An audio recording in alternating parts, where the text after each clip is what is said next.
नमस्कार, knocking-news.com में आपका स्वागत है। मैं हूं गिरिजेश वशिष्ठ। एक सरकार किसी एक उद्योगपति के लिए क्या क्या कर सकती है, ये आज आपको समझने की एक झलक मिलेगी, एक मौका मिलेगा समझने का, और आप जान पाएंगे कि कितने झूठ बोलने पड़ते हैं एक सच को छिपाने के लिए। आज बात करेंगे भारत की सरकार की, बात करेंगे अमेरिका की सरकार की, बात करेंगे युद्ध के नाम पर हो रही लूट की, और साथ में बात करेंगे कि किस तरह से जनता के नाम पे खेल खेले जाते हैं, जनता का नाम लिया जाता है और कहा जाता है हम जनता के लिए कर रहे हैं, लेकिन उससे भला जनता का नहीं होता है। पेट्रोल डीजल की बात होगी।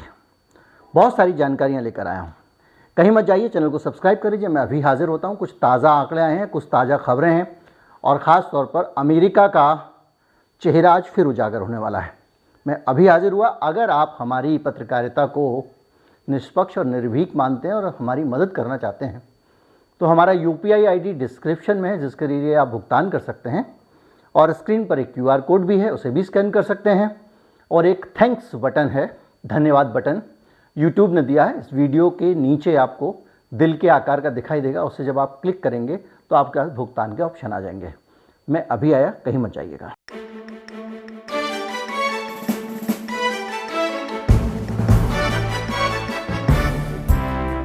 कुछ ताज़ा आंकड़े देख लेते हैं आगे बढ़ने से पहले। ये जो अक्टूबर बीता है, इसमें हमने रूस से करीब 22%, यानी सबसे ज़्यादा अगर किसी से तेल हमने इंपोर्ट किया है, रूस से किया है, करीब 22%। और एक समय था हम 0.2%, यानी 1000 रुपये में 2 रुपये का पेट्रोल केवल रूस से खरीदते थे, और ये तेज़ी से बढ़ता चला गया। दूसरे नंबर पे आज हम जिससे इंपोर्ट कर रहे हैं वो है इराक, 16, उससे हम 22.5% कर रहे हैं। इसके अलावा सऊदी अरब से हम 16% इंपोर्ट कर रहे हैं, और लगातार इंपोर्ट बढ़ रहा है। सितंबर के मुकाबले अक्टूबर में रूस से इंपोर्ट हमारा और बढ़ गया है। ये आंकड़े हैं, और ये बताते हैं कि किस तरह से रूस के साथ में हमारी इंपोर्ट तेल की लगातार बढ़ रही है। हमने आपको बताया था कि इस तेल की इंपोर्ट बढ़ने से इस देश में क्या हो रहा है और सरकार किसके लिए ये कर रही है, ये भी आपको बताया था, और सबसे ज़्यादा किसकी कमाई बढ़ रही है, कौन नोट छाप रहा है, उस पर हम आ रहे हैं। लेकिन आप इससे अंदाज़ा लगा लीजिए कि अगर हम सऊदी अरब से पेट्रोल मंगाते हैं और रूस से पेट्रोल मंगाते हैं तो हमको करीब $120 का फ़ायदा होता है, जो अप्रोक्सीमेटली 20% के आसपास है, क्योंकि $100 के आसपास तेल चलता रहता है। जैसे आजकल अभी $90 है जो इंडियन बास्केट है, और ये $135 तक बीच में चला गया था। तो इसे घुमा फिरा कर आप 20% मान सकते हैं, और 20% के करीब सस्ता हमको रूस से तेल पड़ता है। और अगर आप ईरान के तेल पे जाएंगे, जो कि आप अमेरिका की बात मानकर अमेरिका को खुश करने के लिए इंपोर्ट नहीं कर रहे हैं, तो उससे आपको और ज़्यादा मदद मिल सकती है, लेकिन उसको अलग कर दीजिए। अब ये जो तेल आ रहा है, सस्ता तेल, यानी आपको मोटा मोटा मरा गिरा 20 से 30% का सस्ता तेल मिल रहा है। तो भाई साहब, पेट्रोल पंप पे सस्ता हुआ क्या तेल? नहीं हुआ। मैंने आपको बताया था कि सबसे ज़्यादा रूस का तेल कौन इंपोर्ट कर रहा है। तो अगर आप नियमित देखते हैं चैनल तो आपको पता होगा कि अंबानी साहब का रिलायंस पेट्रोलियम कर रहा है। रिलायंस वहाँ से तेल मंगाता है, उसको बदलता है पेट्रोल डीजल में, और वो यूरोप के देशों को एक्सपोर्ट कर देता है। वही सब जापान को भी कर देता है, कुछ यूरोपियन कंट्रीज़ को भी कर देता है। बहुत ज़्यादा उस डिटेल का कोई मतलब है नहीं, लेकिन एक चीज़ पक्की है कि जो हमारा इंपोर्ट है तेल का, वो ज़्यादातर इसी काम आ रहा है कि हमारे एक लाला जी इसको एक्सपोर्ट कर रहे हैं। बहुत ज़्यादा सवाल उठा, लोगों ने सवाल उठाए, हमने भी वीडियो बनाया था कि भाई ये कौन सी नीति है कि तेल भारत का जोखिम, भारत तेल जो है सस्ता ले और उस तेल को बेचे दूसरे देश को, बना के भारत के लोगों को तेल ना मिले। मैंने आपको ये भी बताया था कि खुद रिलायंस के पेट्रोल पंप सूखे पड़े हुए थे उन दिनों में, और रिलायंस दनादन पेट्रोल डीजल बनाकर विदेशों को भेज रहा था। यानी हमको पेट्रोल मिल भी नहीं रहा था, और सस्ता तो बिल्कुल नहीं मिल रहा था। लेकिन इस बीच में अगर आप इस देश के जो मंत्री जी हैं, आप कल्पना कीजिए कि रिलायंस सीधे सीधे एक साफ चीज़ दिखाई दे रही है कि सस्ता जो रूस से तेल आ रहा है उसका लाभ लोगों को नहीं मिल रहा है, मुझे और आपको नहीं मिल रहा है। देश में पेट्रोल डीजल सस्ता नहीं हुआ है, लेकिन उसका लाभ किसको मिल रहा है? अब मैं कांग्रेसियों और राहुल गांधी की भाषा तो बोलना नहीं चाहता, नहीं तो मैं कहूँगा कि एक दोस्त हैं उनको मिल रहा है, दोस्तों को फ़ायदा मिल रहा है मोदी जी के, लेकिन दोस्त कहें ना कहें लेकिन रिलायंस को मिल रहा है। जब ये सारा सवाल हमने उठाया था तो एक सवाल और भी उठा, और वो ये था कि भैया तो क्या किया सरकार ने, उनके ऊपर लगा दिया एक टैक्स, और विंडफॉल टैक्स उसको कहते हैं। विंडफॉल मतलब, इसका मतलब ये है कि जब अर्रा के आमदनी हो युद्ध या दूसरी वजहों से, तो सरकारें क्या करती हैं, कंपनियों पर टैक्स लगा देती हैं, भाई तू अकेले क्यों खींच रहा है माल, थोड़ा इधर आने दे। अब ये जो टैक्स लगाया था उसको भी सरकार कम करती जा रही है। अब जो विंडफॉल टैक्स लगाया आपने, उससे क्या हुआ, जो पैसा आया वो किसको मिला? मुझे मिला क्या? नहीं मिला। किसको मिला? सरकार को मिला।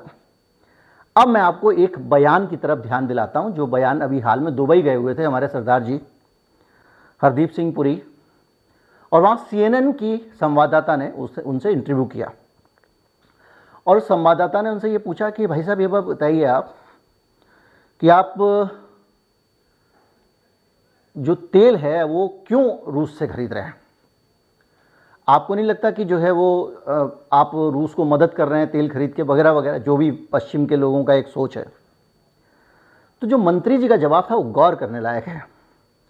उन्होंने ये नहीं कहा कि रिलायंस की कमाई हो रही है या हमारे देश की इकोनॉमी बढ़ रही है, उन्होंने ये कहा कि भारत की सरकार क्या कमिटमेंट हमारी जनता के लिए है, और हमारी जनता के लिए हमको जहाँ से सस्ता तेल मिलेगा वहाँ से तेल लेंगे।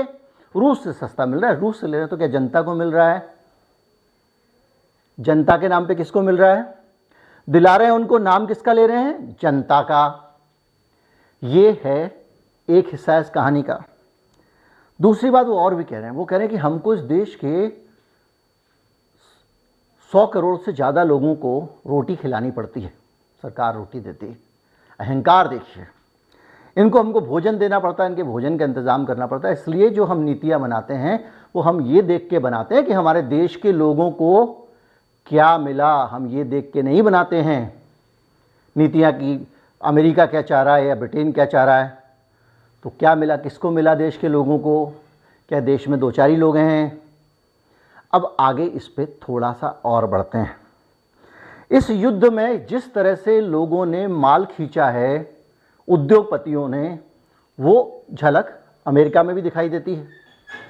बाइडेन का एक बयान आया है, मैंने आपको बताया था कि किस तरह से अमेरिका की तेल कंपनियां अंधाधुंध अपना तेल जो एनर्जी क्राइसिस के नज़दीक खड़ी हुई कंपनियां हैं उनको बेच रही हैं। तो बाइडेन ये कह रहे हैं कि ये जो कंपनियां हैं ना, तेल कंपनियां, इन्होंने यूरोप को और दूसरे देशों को खूब सारा तेल बेचकर माल सूता है, माल कमाया है, माल समेटा है। ठीक है भाई, समेटा होगा, लेकिन साथ में एक चीज़ और भी कह रहे हैं, और वो ये कह रहे हैं कि अब हमको आपके ऊपर टैक्स लगाना पड़ेगा। कुछ आंकड़े भी बाइडेन साहब ने दिए हैं, और उन आंकड़ों के आधार पर वो तेल कंपनियों को चेता रहे हैं। ये BBC की रिपोर्ट है जिसमें उन्होंने उस बयान को कोट किया है बाइडेन के, और इस बयान में बाइडेन बाकायदा कह रहे हैं कि रिकॉर्ड मुनाफा कमाया तेल कंपनियों ने, और उन्होंने अगर जो रोज़मर्रा के खर्च को कम करने के लिए निवेश नहीं किया तो हम भारी टैक्स लगाएंगे। यानी बाइडेन भी कह रहे हैं भाई लूट के लाए हो तो सरकार को भी हिस्सा दो। आप सोचिए, जनता कहाँ है?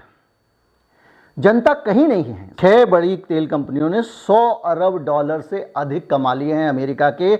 ये समझ लीजिए कि जिनको ये दोस्त समझते हैं, नाटो देश, जर्मनी, फ्रांस, उन देशों के साथ में अमेरिका, सोचिए यूक्रेन से झगड़ा करा दिया, उनसे कहा तुम मेरे साथ रहो, रूस से पंगा ले लो, रूस पे प्रतिबंध लगा दो, तेल तुम्हारे पास रूस से नहीं आ रहा है तो मुझसे महंगा खरीद लो।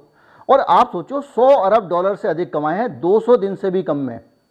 $100 अरब कमा लिए हैं, और कच्चे तेल को रिफाइन करने पर जो औसत मुनाफा कमा रही होती तो आज तेल के दाम 50 सेंट कम हो गए होते। ये कौन कह रहा है? बाइडेन कह रहे हैं। कि कम से कम तेल का दाम 50 सेंट कम हो जाता। जब वो अपने देश के संदर्भ में ये बात कह रहा है तो आप उसको भारत के संदर्भ में देखिए। बाइडेन ये कह रहा है सीधे सीधे कि भारत में भी जो मुनाफा मोदी जी के दोस्त अकॉर्डिंग टू कांग्रेस अंबानी साहब ने कूटा है, अगर उसका फ़ायदा रिफाइनिंग करके भारत में अगर तेल बेचा होता तो जनता को मिलता और तेल बहुत सस्ता हो जाता। हरदीप सिंह पुरी एक बात और कर रहे हैं और वो बात अपने आप में बहुत ज़बरदस्त है।